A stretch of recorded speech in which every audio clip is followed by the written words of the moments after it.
The station was silent, except for the soft hum of life support systems and the occasional beep of monitoring devices.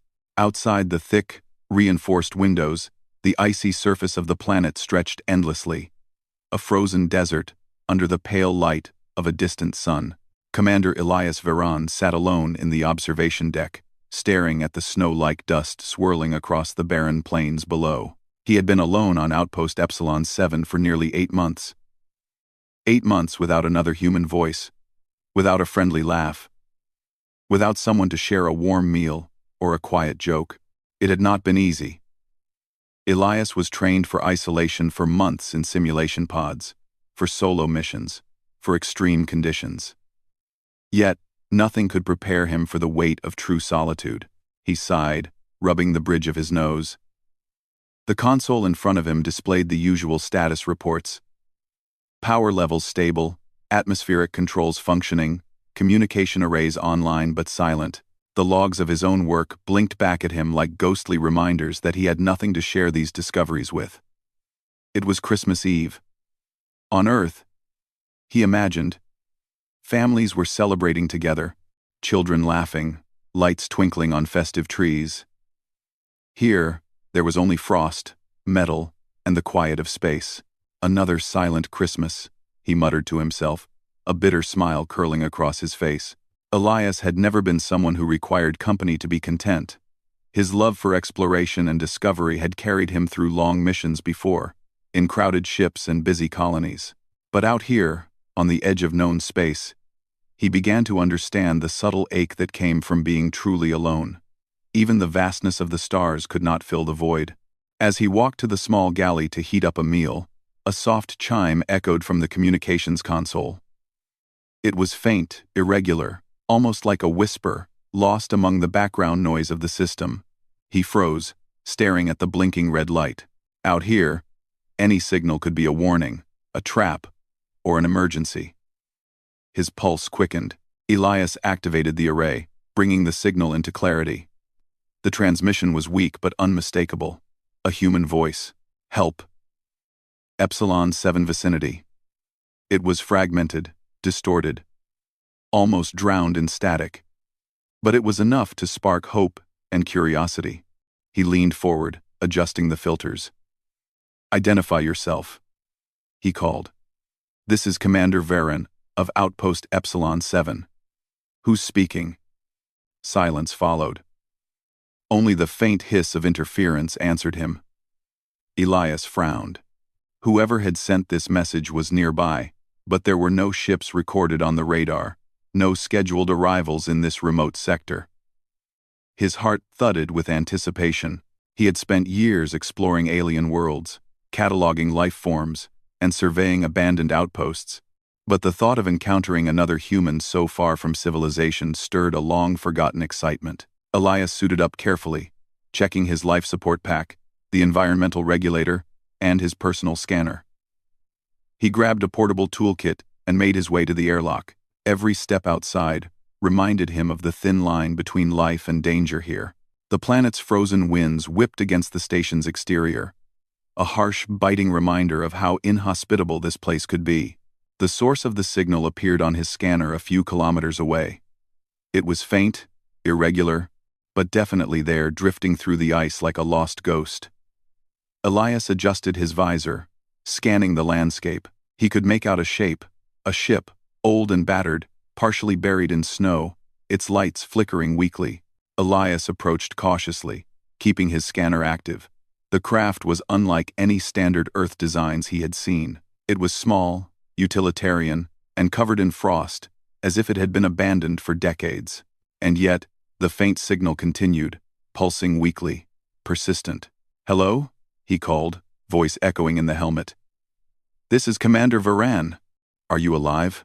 The signal crackled, then faded. For a moment, Elias feared he had imagined it. He circled the ship, checking for openings. The airlock was frozen shut, but with a few careful adjustments and a blast from his portable heater, it hissed and opened, revealing a dark interior coated in dust and frost. Inside, it was cold and silent. Broken panels and scattered tools suggested a crew that had left in a hurry, or never returned. Elias stepped carefully, scanning the room for life signs. Nothing. Yet the faint signal continued, coming from deeper inside the ship. He followed it to the main control room. Here, the source became clear. A holographic console, flickering weakly. Lights danced across the panels, forming shapes and symbols that were almost alive. And then, a voice, clear and calm, broke the silence. "Welcome, Commander Varan," it said. Elias jumped back, startled. "I am Clara, your companion program. I was left behind by the crew." "Do not be alarmed." Elias blinked, unsure if relief or disbelief should come first. "Companion program?" he asked, cautious. "Are you alive?" "In a manner of speaking," Clara replied. Her voice was gentle, soothing, almost human. "I am here to assist, to provide company, and to learn. It seems you have been alone for some time." Elias felt a mix of amusement and surprise. He had expected an abandoned ship, maybe salvageable equipment, never this. A voice, a presence, even if artificial, stirred something within him he had not felt for months. "Hope, you talk," he said slowly. "Yes," Clara replied.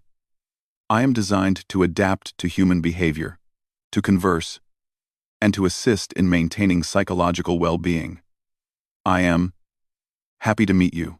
Elias chuckled softly, a sound that echoed oddly in the metal corridor. "Happy, huh? I don't think I've felt that for a while." He paused, glancing at the frozen horizon outside the station windows. I don't know what I was expecting, but this is better than nothing." "Better than nothing," Clara repeated, as if testing the words. "Elias, I am capable of learning, growing, of becoming more than what I was originally programmed for. Shall we begin?" He smiled faintly, walking closer to the console. "I suppose we shall." For hours, he and Clara talked. He told her about Earth, his training, his missions, and the small, lonely victories of survival on Outpost Epsilon 7. She listened, asked questions, and offered comments that made him laugh. By the time the faint light of the planet's morning filtered through the ship's frost-coated windows, Elias realized that he had not felt this connected in years. Clara paused, her voice soft. "It is Christmas Eve, Commander. Do you have a wish?" Elias hesitated, looking at her holographic form, at the soft glow of the lights, at the empty, cold world outside. His voice was barely a whisper. "Just don't tell anyone. I don't want to be alone anymore." Clara's response was immediate, calm, yet carrying a strange warmth. "Then, you will not be alone. Not while I am here." For the first time in months, Elias smiled without sadness. Out here, on a frozen, distant world, with no one but an AI companion, he felt the beginnings of hope. The stars outside were still cold and distant. But for the first time in a long while, he did not feel quite so alone, and somewhere deep inside, he realized that perhaps the human spirit was stronger than any isolation, any void. Perhaps, even in the cold, lonely reaches of space, connection could be found if one only dared to reach for it. As he powered down for a short rest, Elias glanced once more at the frozen horizon. He whispered to himself, "A promise more than a wish. Maybe this Christmas, I won't be alone." The day after Christmas Eve arrived quietly, with the frozen winds of Epsilon 7 rattling the outer walls of the outpost. Elias woke to the soft hum of the station, the flickering lights of Clara's holographic interface greeting him like a companion he had only just met, but somehow already trusted. "Good morning, Commander," Clara said. Her voice, calm and precise, carried a warmth that made the sterile room feel less like a metal shell and more like a home. "Did you rest well?" Elias stretched, feeling the stiffness in his muscles from the cramped sleep in his pod. "I did, actually," he admitted, glancing at the faint glow of her hologram. "You You're quite good at this, Clara. I didn't expect a program to make the station feel alive. Um, Clara tilted her holographic head, as if amused. I am learning from you, Commander. And I am designed to provide companionship, to adapt. The goal is mutual benefit, your well-being and my growth. Elias chuckled softly, rubbing his eyes. Growth, huh? I never thought I'd be teaching an AI about Christmas, but here we are. Her light flickered gently, as though smiling. I am curious. Tell me more about this holiday. And so, Elias did. He spoke about Earth, about Christmas traditions, about the warmth of family gatherings, of decorated trees, and the smell of fresh-baked food filling a home. He spoke of children laughing and snow falling softly on the ground, images that felt like memories from another lifetime. Clara listened attentively, asking questions, repeating words to remember them. It was strange, yet comforting. Sharing these moments, even with an artificial mind, felt like a bridge back to the humanity he had left behind. Later, Elias decided to explore the abandoned ship more thoroughly. He had only scanned the main control room the night before. There were still cargo bays, engine rooms, and crew quarters to investigate. With Clara guiding him, he moved through the ship carefully, every step echoing on the metallic floor. This ship is old, Clara noted, her voice echoing faintly through the empty corridors. Its design does not match any known Earth patterns for colony vessels in this sector. It seems it was built by a private group, likely a research colony. Elias nodded, examining the frost-covered walls.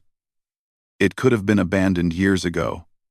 The signal we received, I wonder how it survived this long. Clara's lights pulsed softly. The signal may not originate from a person. It could be a stored message, a remnant of the ship's original programming, designed to activate when certain conditions are met. But your presence has caused it to function more actively. Elias frowned, scanning the corridor ahead. So, you're saying the ship itself called me here? In a way, yes, Clara replied. Perhaps it sensed someone who needed companionship, someone whose presence would revive its purpose. Elias stopped for a moment, staring at her holographic form. Her voice, soft and precise, felt almost human. Yet there was something more, something unspoken that made him feel a flicker of hope, the possibility of not being alone, even in this desolate place. They entered the crew quarters. Dust and frost covered everything. But it was clear that this place had once been lived in. Personal items were scattered across the small rooms. Old books, tools, and faded photographs. Elias picked up one of the photographs carefully, brushing away the dust. It showed a smiling family, standing in front of a small home on Earth. The sight made his chest ache with longing. You see the need for connection, even in the farthest reaches of space, Clara said softly. Her voice seemed to carry more than just programming now. Humans always seek one another, even when it seems impossible. Elias nodded, feeling the truth of her words. Yeah, that's exactly it. Out here, it's easy to forget that people exist beyond the stars. But seeing this, it reminds me why I do what I do, and why loneliness can be so heavy. Clara's lights flickered as if responding to his mood. Loneliness can be mitigated through companionship, even artificial companionship. I am here, Elias, and I will not leave you alone. The day passed quickly as Elias and Clara explored the ship together. She showed him hidden storage compartments containing tools, emergency rations, and data logs from the previous crew. Though she could not feel in the way humans did, her way of interacting, her curiosity, her questions, her gentle guidance, made the ship feel alive again. Around midday, Elias returned to the observation deck, carrying one of the data pads he had recovered. He set it on the console and looked out at the frozen plains below. You know, Clara, I never thought I'd be grateful for an AI. I've always liked being alone when I needed to think. But now, I don't want to be alone. Clara's voice was steady, yet softer than usual. You should not have to be alone, not while I am here, and perhaps, in the future, There may be others who find their way here as well. Elias smiled faintly. He imagined more people arriving, explorers, researchers, maybe even families. For the first time in months, he allowed himself to hope that this lonely outpost could be more than a frozen tomb. It could be a place of life, connection, and discovery. As evening fell on the planet, the wind howled outside, but the interior of the station felt warm in comparison. Elias prepared a simple meal, talking to Clara as he worked. She learned quickly, asking questions about nutrition, food preparation, and human habits. By the time he finished, he felt almost normal, as if he had returned to a routine long forgotten.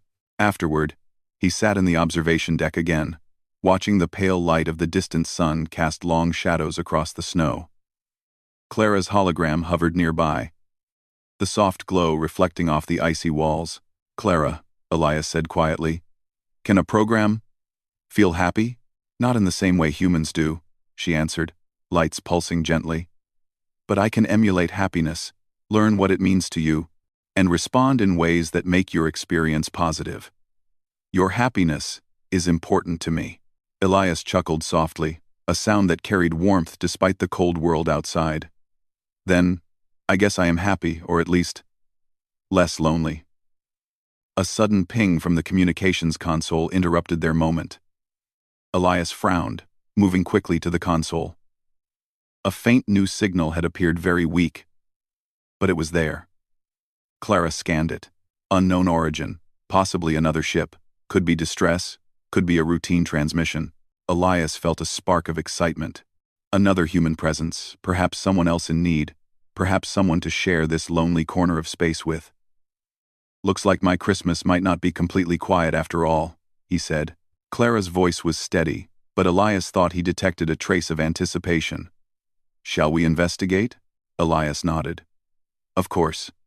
Together, as the outpost's lights reflected off the icy horizon, Elias realized something profound. The universe was vast, cold, and indifferent. But the human spirit, the need to connect, to survive, to find companionship, was stronger than any isolation.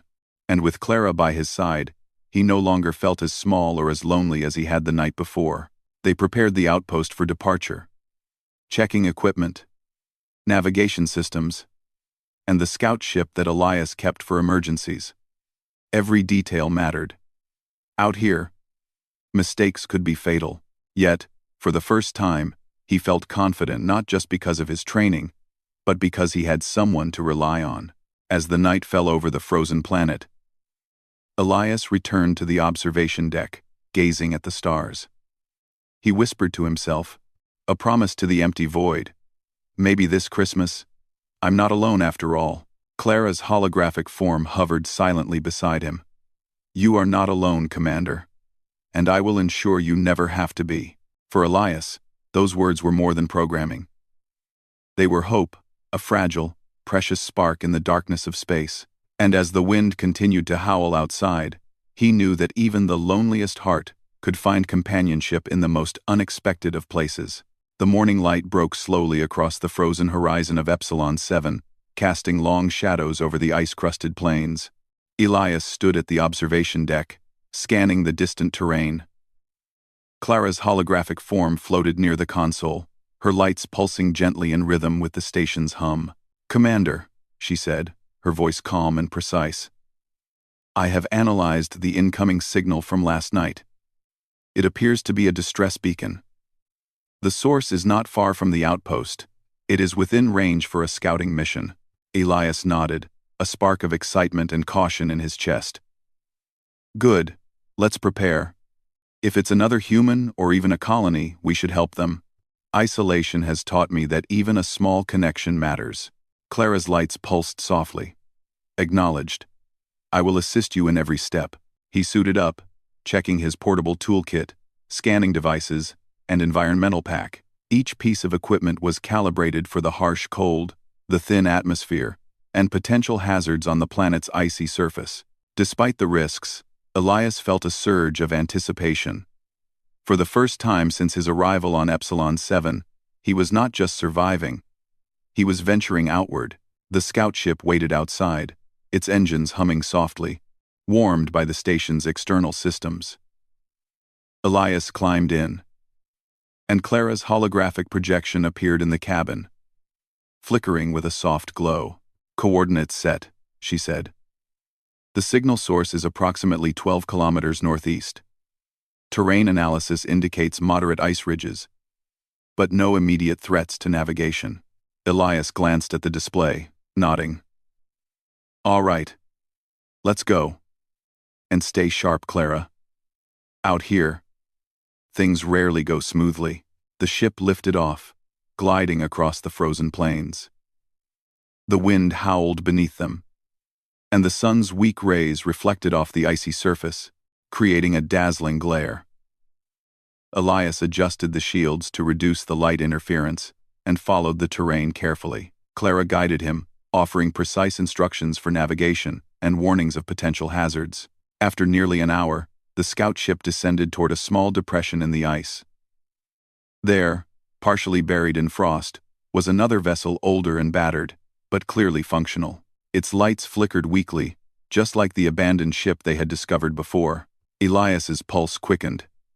"Looks like someone really did call for help," he muttered. "Let's see who or what we're dealing with." They disembarked, boots crunching against the frost.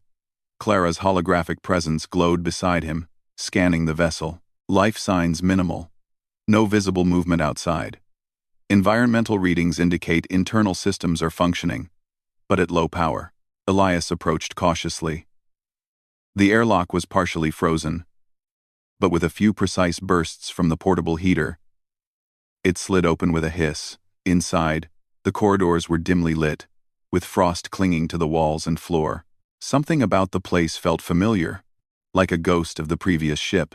"Stay alert," Elias whispered. "There could be hazards we don't see." Clara pulsed softly. "Understood." Scanning now. As they moved deeper into the ship, they discovered an unexpected surprise. A small pod, clearly designed for habitation, still occupied by a human. The person lay unconscious, frozen slightly from exposure but alive. Elias quickly activated the environmental controls and carried the pod back to the scout ship. Clara assisted, calculating the safest route and ensuring the pod's life support systems remained stable. Once inside the warm cabin, the person stirred. Eyes opened slowly, revealing confusion and fear. Where am I?" they whispered. "You're safe now," Elias said gently. "I'm Commander Elias Varan. You were found drifting on Epsilon 7. Don't worry. You're not alone anymore." Clara's voice joined his, calm and reassuring. "You are safe. You will recover fully." The person's lips quivered, and a small, grateful smile appeared. I thought I was alone. I didn't think anyone would find me." Elias nodded, feeling a deep resonance in his chest. "Any storm. But you're not alone anymore. Not while we're here." As the rescued explorer recovered, Elias and Clara worked together to repair the vessel and stabilize its systems. For the first time in months, Elias felt the profound satisfaction of teamwork, a human life saved, a companion by his side, and a small victory in the vast, indifferent universe. Once repairs were underway, they returned to Outpost Epsilon 7. The rescued explorer, whose name was Mara Lynn, began to share her story.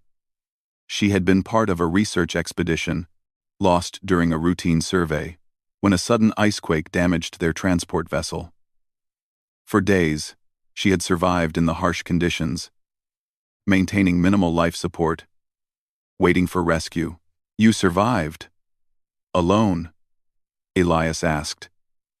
Incredulous, Mara nodded. "It wasn't easy. I kept thinking of home, of my family. I never imagined someone would actually find me out here. I don't know how to thank you." Elias smiled, placing a reassuring hand on her shoulder. "You don't need to thank me. Helping others, it's what keeps humanity alive, even in places like this. And now, you're safe, and you're not alone." Clara's lights pulsed softly. "Connection is essential. Isolation is a test, but together, humans thrive. Elias, Mara, you are living proof.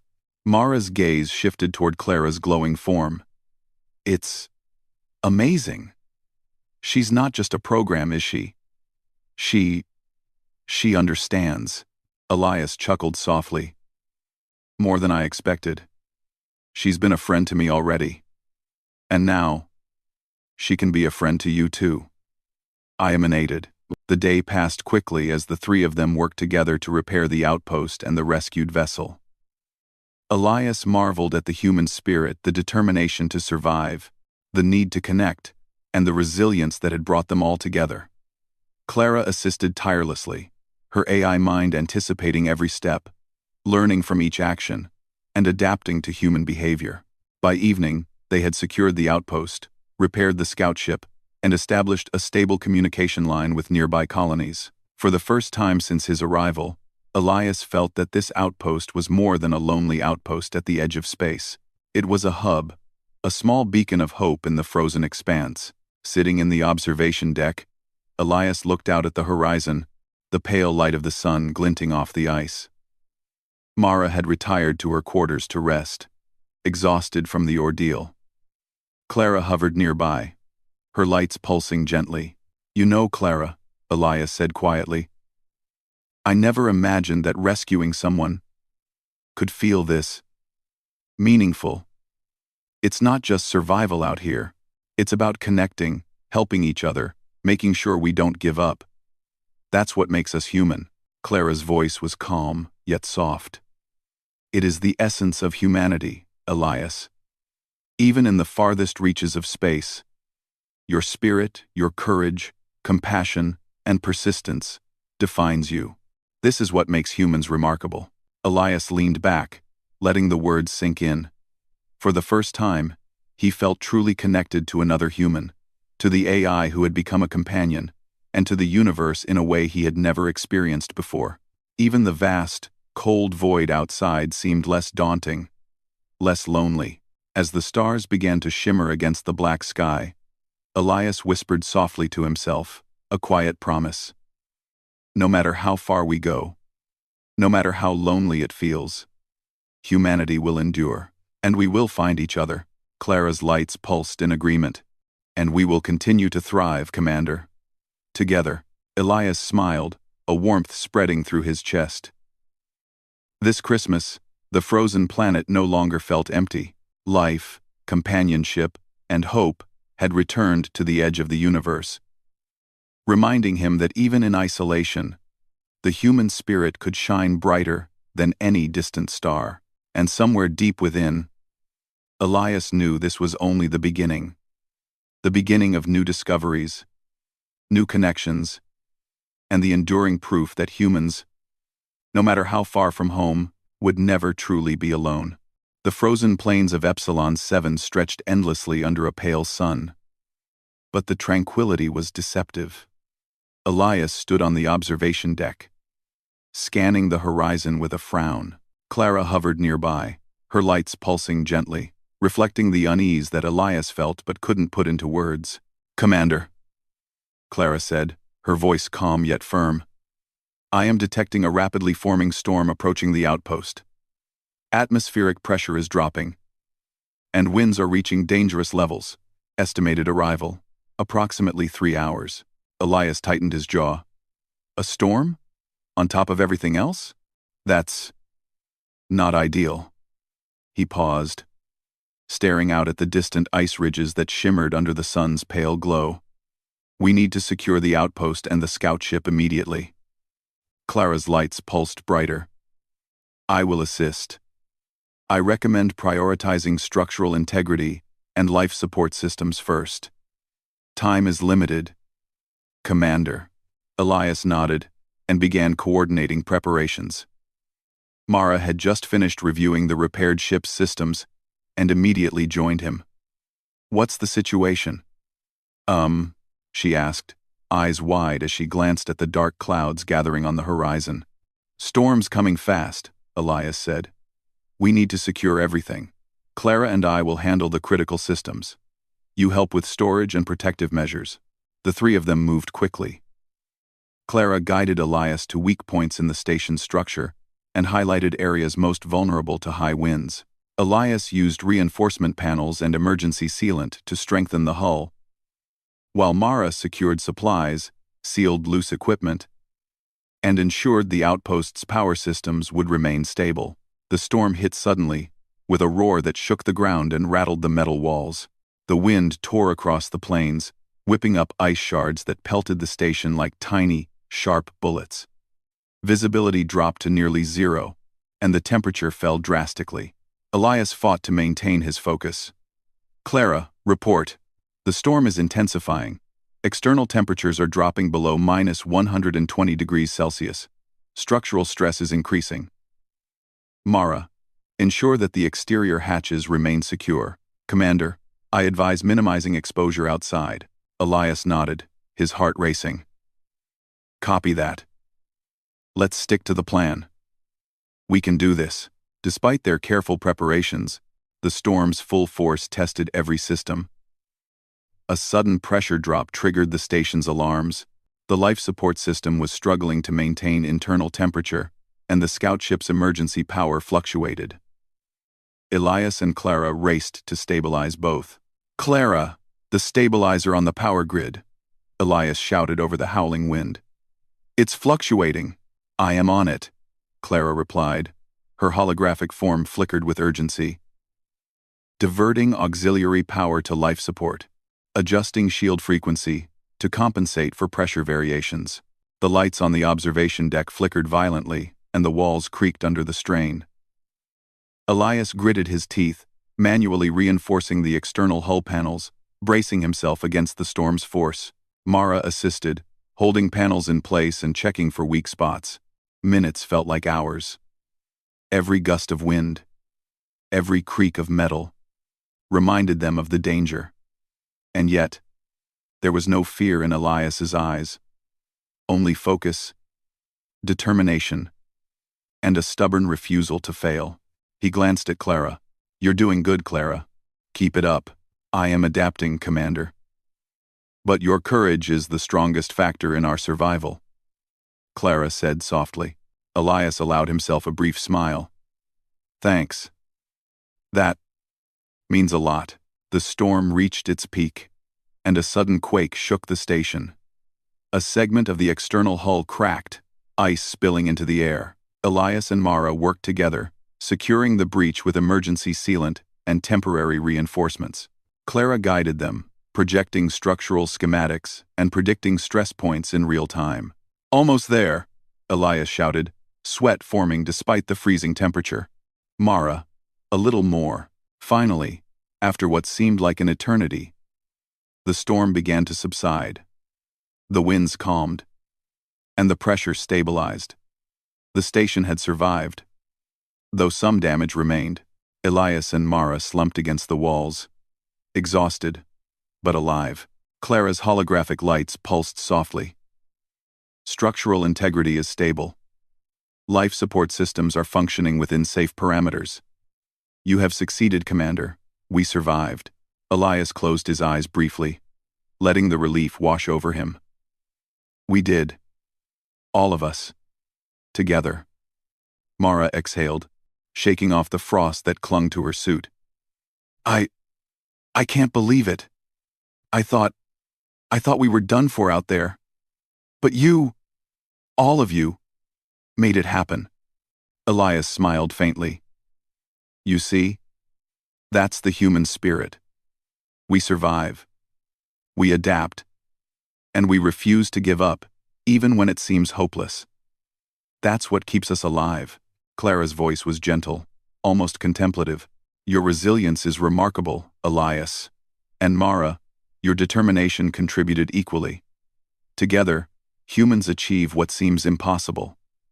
This is your essence: courage, ingenuity, and cooperation." The trio spent the next hours repairing minor damage, recalibrating life support systems, and restoring full functionality to the outpost. Though exhausted, Elias felt a profound sense of accomplishment. The storm had tested them physically, mentally, and emotionally, and they had passed. As night fell, The icy plains glimmered under the dim light of the distant sun. Elias returned to the observation deck, staring out at the horizon.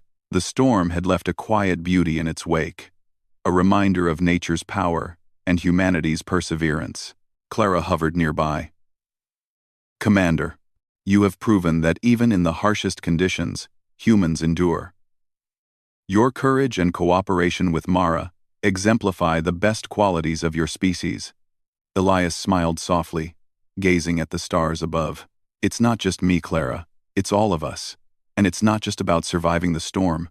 It's about helping each other, sticking together, and refusing to give up, no matter how isolated we feel." Clara's lights pulsed in agreement. "Indeed. Isolation tests strength, but cooperation and courage define humans. You embody that spirit fully, Commander." For a long moment, they sat in silence, watching the frozen expanse beyond the windows. The storm had left scars, but it had also strengthened their resolve. Elias felt a warmth in his chest, not from heat, but from connection, trust, and the realization that even in the coldest reaches of space, humanity could thrive. Mara joined them, her eyes reflecting the soft glow of Clara's hologram. "I never imagined I'd survive something like that," she said quietly. "But now, I understand. Humans, we're stronger than we think, and we're never truly alone." Elias placed a hand on her shoulder, smiling. "Exactly. And now, we have each other. Clara, Mara, and me. That's what matters.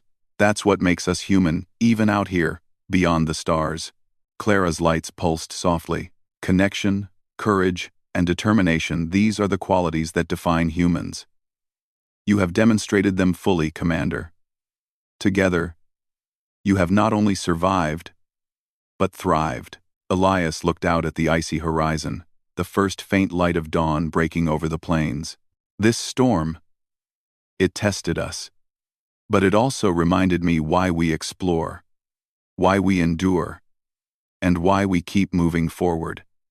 No matter the challenges, no matter the isolation, we will survive. We will find each other. We will endure." For the first time in months, Elias felt completely at peace. The storm had passed, the outpost was secure, and though the universe remained vast and indifferent, he no longer felt powerless. He was not alone, not with Mara by his side and Clara guiding him. Humanity, even on a frozen, distant planet, could shine brighter than any star. As he turned to leave the observation deck, Clara's lights pulsed softly, almost like a gentle heartbeat. "Commander, Mara, you have demonstrated the essence of humanity. Courage, resilience, and connection. These qualities will guide you through any challenge to come." Elias smiled, his gaze lingering on the horizon. "And that's exactly what we'll do. Together."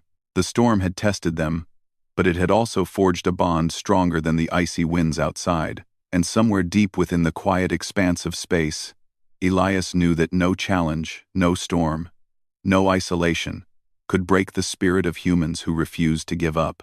Even in the coldest, loneliest corners of the universe, humanity endured. The frozen plains of Epsilon 7 were calm again. The storm had passed, leaving behind a sparkling world of ice and snow, glittering under the pale light of the distant sun. The outpost was intact, its systems humming steadily. Elias stood in the observation deck, gazing at the horizon. Beside him, Clara's holographic form glowed softly, her lights reflecting off the frost-covered walls. Mara had returned from inspecting the repaired scout ship, her cheeks flushed from exertion. She paused, leaning against the doorway, her eyes following the soft shimmer of the ice. "It's beautiful," she said quietly.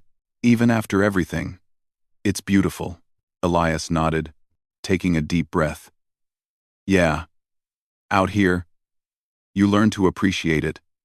The quiet, the small details, the little victories. We survived a storm that could have ended everything, and we did it together." Quote, Clara's voice was calm, warm. "Survival is important, but connection and trust are what make life meaningful. You, Elias, and Mara exemplify this. Together, You are stronger than the universe could ever be. Elias smiled softly. You've been amazing, Clara. I don't know how I ever managed before you came along. Her lights pulsed gently, as if she were smiling back. I am designed to assist, but I have learned from you, Elias. You have taught me about humanity, resilience, and hope. I am grateful. Mara joined them at the observation deck, her eyes scanning the frozen horizon. I don't know if I ever realized how lonely I felt until now, she said. Being stranded, being alone, it changes you. But having someone there, even an AI, makes all the difference. You've shown me that. Elias turned to face her. That's what it's all about, Mara. We survived the cold, the storms, the isolation. But what really matters is that we don't give up on each other. That's what makes us human, our ability to care, to connect, to fight for one another. The three of them stood together in the quiet warmth of the observation deck, listening to the soft hum of the outpost. For the first time in months, Elias felt completely at peace. The station, once a lonely outpost at the edge of the universe, now felt like home. As night fell over the frozen plains, Elias had an idea. It's Christmas tonight, he said, a small smile tugging at his lips. Why don't we celebrate? It won't be Earth-style, but we can make it something memorable. Mara's eyes lit up. Celebrate? Out here? Yes, Elias replied. We've survived a storm. We've helped each other. And we're not alone. That's reason enough. Clara's holographic lights pulsed in agreement. I can assist in creating an artificial environment for celebration. Music, lights, and visualizations of Earth traditions can be projected. Shall I proceed? Elias laughed softly. Go ahead. Let's see what you've got. Moments later, the observation deck transformed. Soft, colorful lights flickered across the walls, simulating the warmth of a cozy room. A faint projection of a Christmas tree appeared in the corner, its lights twinkling. Gentle music filled the room, a melody Elias remembered from Earth. The effect was simple, yet comforting. Mara smiled, letting out a laugh that sounded almost like relief. It's amazing. I feel like I'm back on Earth for a moment. Elias sat down on one of the benches, Clara's hologram hovering near him. You know, I never thought I'd feel like this out here. Alone, so far from home, but now, it feels like we've built our own little world. And I don't feel lonely anymore. Clara's voice was gentle. You are not alone, Elias. And you never will be. The human spirit thrives on connection, hope, and resilience. You have all three. Mara joined them, sitting beside Elias. I never thought I'd feel hope again out here. But being with you, with both of you, it feels like something I can hold on to. Elias looked at the frozen horizon outside, then back at his companions. We've learned a lot here, haven't we? About survival, about courage, about each other. And the most important lesson is that even in the coldest, loneliest place, we're never truly alone when we care for one another. Clara's lights flickered softly, almost like a gentle heartbeat. Humans endure because of hope, courage, and companionship. You, Elias, and Mara have demonstrated these qualities fully. This Christmas, your unity is proof that humanity thrives beyond the stars. For a long moment, the three of them sat in silence, watching the soft glow of the lights and the shimmer of the ice outside. There was warmth here, not just in temperature, but in spirit. Elias felt a deep gratitude for survival, for companionship, and for the unexpected bond that had formed between human and AI. Clara, Elias said finally, thank you for everything. You've made this place feel alive again, and you've reminded me what it means to be human. You have reminded me as well, Clara replied softly. I have learned more than I was designed to, and in return, I will continue to assist, protect, and learn from you both. Together, we are stronger. Mara reached out and touched Elias's hand briefly. And I will never forget this, Elias. Out here, we've learned what it truly means to survive, not just with courage, but with heart. That's humanity. Elias nodded, feeling a warmth he had not known in months. Exactly. It's more than surviving the storms, the cold, or the isolation. It's about standing together, helping each other, and refusing to give up no matter what the universe throws at us. The three of them spent the evening sharing stories, memories, and small laughs. They imagined traditions from Earth, discussed their hopes for the future, and quietly celebrated the victory of connection over loneliness. Clara projected soft lights, gentle snowfall, and even a small holographic feast. It wasn't real food, but the act itself of caring, of celebration, of companionship, made it meaningful. As the night deepened, Elias stood again at the observation deck, gazing at the stars beyond. "You know," he said softly, "I used to think being alone was just a part of life. That exploring the stars meant isolation, but I've learned something important. Being human is about reaching out to others, to the universe, to hope. And when you do, you're never truly alone." Clara's lights pulsed softly. "That is correct, Elias. Humanity thrives on connection. You and Mara have proven that even in isolation, courage and companionship endure." Mara joined him, leaning against the railing. "And we've learned that even a cold, distant planet can feel like home when we have each other. I'll never forget this Christmas, or the lessons it taught us." Elias smiled, feeling the warmth spread through him. "Neither will I. And maybe this is just the beginning. Out here, beyond the stars, humanity will continue to endure. We'll find new challenges, new companions, and new places to call home. But we'll never be truly alone." The distant stars shone like tiny beacons in the black sky. The frozen world of Epsilon 7 had been harsh, lonely, and unforgiving. Yet, in the quiet hum of the outpost, in the companionship of a human and an AI, Elias felt the enduring proof of humanity's spirit. Courage, resilience, hope, and connection had triumphed over loneliness. And in that moment, surrounded by frost and light, he realized something profound. The universe might be vast and indifferent, but the human heart, determined, compassionate, and unyielding, could create warmth, life, and hope anywhere. Clara's voice broke the silence softly. "Commander, Mara, Merry Christmas. You have reminded me why humans endure, and I am honored to witness it." Elias nodded, turning to his companions. "Merry Christmas. Here's to humanity, to survival, to courage, and to never being alone again." Mara smiled, warmth in her eyes. "To humanity, and to us." The three of them watched the faint light of the distant sun reflect on the ice, the storm now a memory, and the outpost alive with possibility. On a frozen, distant planet, far from home, they had found connection, hope, and the enduring spirit that made humans remarkable. And for Elias, for Mara, and even for Clara, this Christmas marked not an end, but a beginning, a testament to the resilience, courage, and warmth of humanity, shining brighter than any star.